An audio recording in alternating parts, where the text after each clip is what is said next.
In this video, I'm going to show you how to contact Uber Eats customer support. If you find this video helpful, please leave a like and subscribe to my channel. In saying that, let's just jump straight into the video.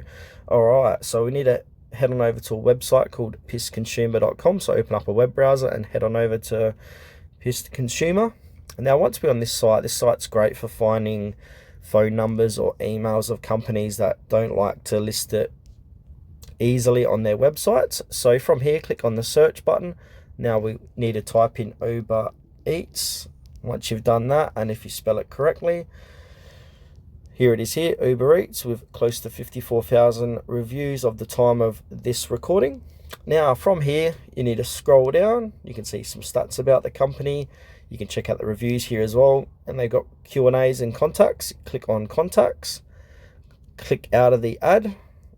Now once the ad is closed, scroll down again, and then they've listed a toll-free number. So that's it here. Or you can contact customer service. This is South Korea. So yeah, I'll just give toll-free number a call, and you can also send them a message if you like to.